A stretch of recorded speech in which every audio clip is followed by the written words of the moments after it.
Kung maraming Ilocano ang nagbubunyi dahil sa napipintong pagpapalibing kay dating Pangulong Ferdinand Marcos sa libingan ng mga bayani, ang mga taga-Batak naman ay nangangamba sa magiging epekto sa kanilang turismo ng pag-alis doon ng labi ng dating Pangulo.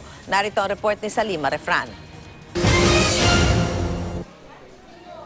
Pangunahing puntahan ng mga turista dito sa Batak, Ilocos Norte ang musileo ni dating Pangulong Ferdinand Marcos at katabi nitong museo. Unti-unti nang dumadami ang mga bisita dahil sa napipintong paghihimlay sa dating Pangulo sa libingan ng mga bayani.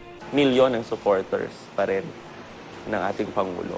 At aasahan natin yan na magkakaisa tayong lahat. Ibuksan ang kanilang mata at puso, dumalo dito sa Norte para maintindihan lalo kung bakit nga ganun kapopular ang ating Pangulo. Kultura at kasaysayan ang bentahe ng Ilocos Norte sa turismo. Nitong nakaraang taon, 28 million pesos ang tourism revenue ng probinsya. At sa pag-aalis nga ng labi ng dating Pangulong Ferdinand Marcos dito sa Batak, di tuloy maiwasan ng ilan na mangamba.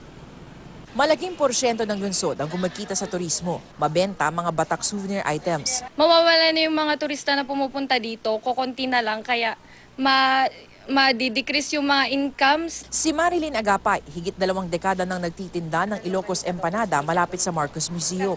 Maramihan ang kanyang gawa.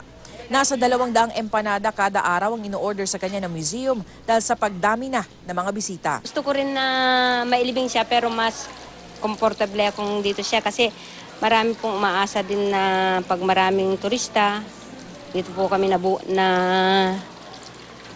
nabubuhay. Ang lokal na pamahalaan inaming maaapektuhan ang kita sa turismo. Pero We're confident that Batak, particularly as a destination, will stay strong.